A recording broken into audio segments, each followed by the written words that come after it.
This game starts where MK11 and Aftermath left off. Liu Kang defeated both Shang Tsung and Kronika for the Hourglass, and as the new Titan of Time, his job was to craft a new era. He chose to craft an era of peace and prosperity and crafted the destinies of each mortal to preserve his new era. Little did he know that his peaceful era would be disrupted by an old enemy that defied his crafted destiny to pursue a new path of power.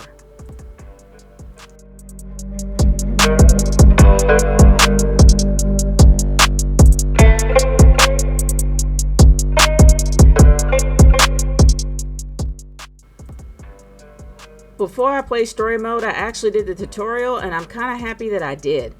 It showed me the basics, and it didn't feel as frustrating as Mortal Kombat 11 was. No matter how hard I tried for Mortal Kombat 11, I sucked at it, even doing the tutorial. So I'm happy that I did it, and it really was easy to pick up the moves. For anybody that's playing this for the first time, my advice to you is to do the tutorial first.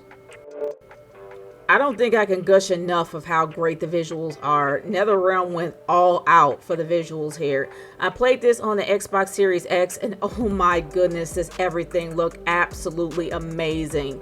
From Kung Lao's first chapter when they were in China, to Johnny Cage's chapter when they were in the movie set, as well as in his mansion, as well as my favorite chapter in Earthrealm, Raiden's chapter at the Wuxi Academy. So much color. I know we're used to all the death, blood, and guts and gore from Mortal Kombat, but I'm so happy to see this change. It is absolutely wonderful, and it's just so engaging. I absolutely love to look at it, and it makes you just want to play it just for the cutscenes alone.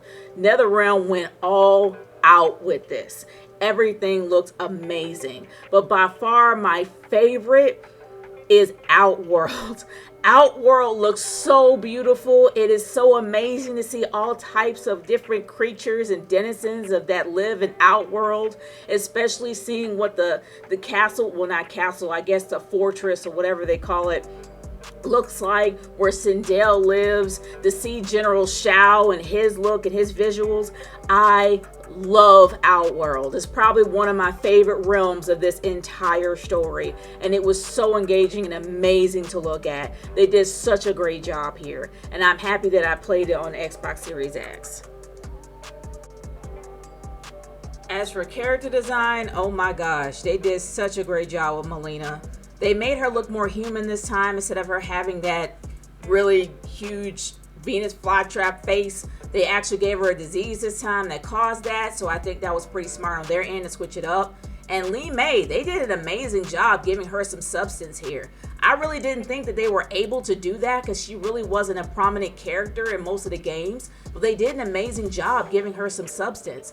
Her sun kiss looked more like a farmer's tan. It makes sense for her being a constable, her always on the streets. So the fact that they gave her something like that, a job like that, and gave her that look makes sense. And for the overall story, I'm just gonna go ahead and get the cons out the way, and then I'll talk about the pros. The two biggest cons that I actually have for this entire game is taking a tournament that its entire franchise has been basing itself around for 30 years and making it a 1,000-year tournament for bragging rights. The fact that they just made it for bragging rights is just ridiculous. I don't know why they decided to still keep the tournament if it doesn't have any stakes. And those stakes is what made people interested in the story altogether.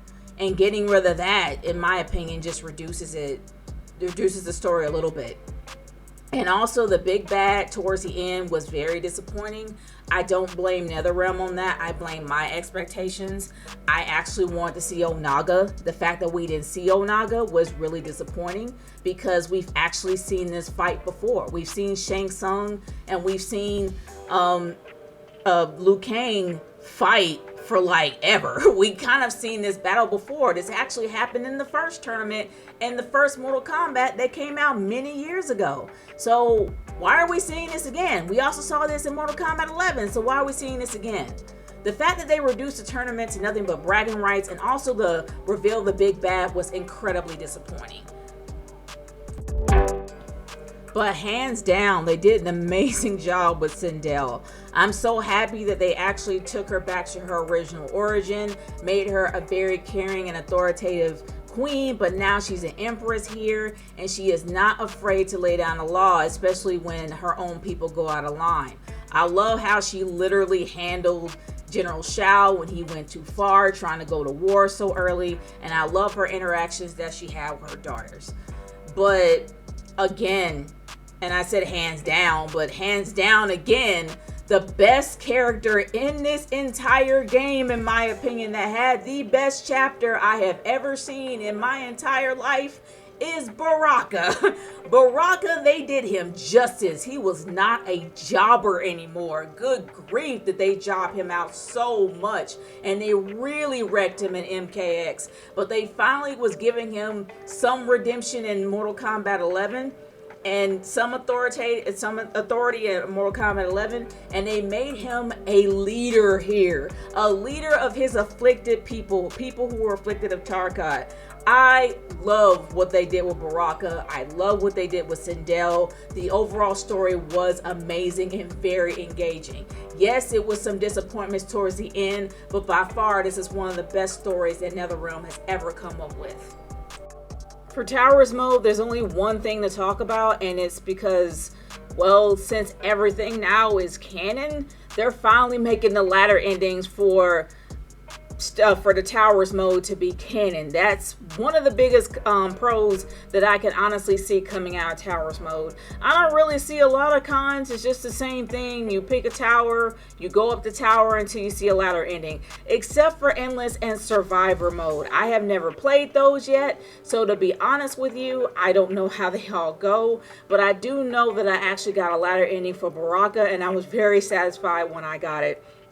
Not to mention that after watching some of the endings on YouTube, they're all canonical. They go with this current canon, which makes you want to actually look into this entire story even more. So I think that's great writing on their end, and it's definitely great for them to make all of the latter endings canon instead of just random. But I do have a lot of disappointments with Invasion mode.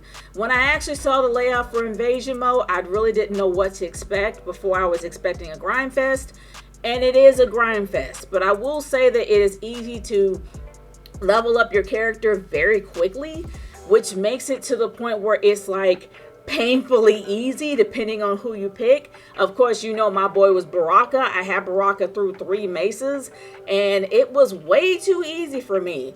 But to be honest with you, I like the whole talisman aspect of it. The fact that you have talismans that have different powers and using them when you're playing certain levels, I think it is pretty neat. It kind of reminds me of Test Your Luck, where everything was random in that mode, where if you pick something, it'd be either meteorite, snowstorm, something like that, and it made it more interesting when you actually played that level or played that particular mode. But my issue with the talismans is you can't combine them. You're able to forge them and upgrade them, but the problem is you can't combine them. So when your inventory is too full, you gotta discard one. That's it. Like, you can't merge it. You will just have to discard it.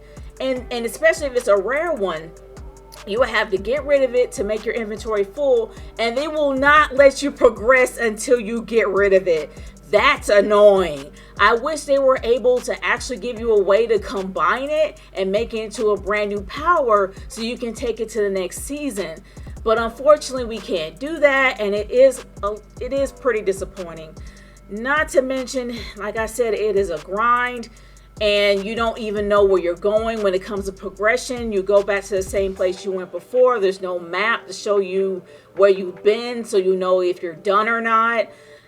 That's a really big issue that I have with Invasion.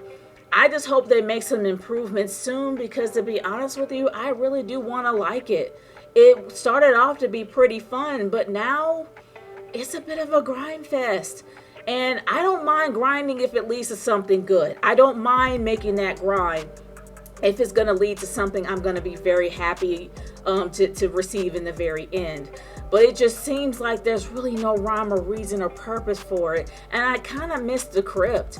Even though I didn't really like Mortal Kombat 11's crypt that much because it only opened up if you played online, and I'm not an online player, so it kind of felt like I was excluded from all that. But I'm happy that there's more access that you'll get when it comes to getting certain things, like whether it's gear, whether it's brutalities, whether it's fatalities, you're able to open to unlock those through the gameplay. So I honestly think, like, whether you're playing story mode, whether you're playing invasions, whether you're playing tower, you're able to unlock something. So I think that's a huge benefit for this game on that end.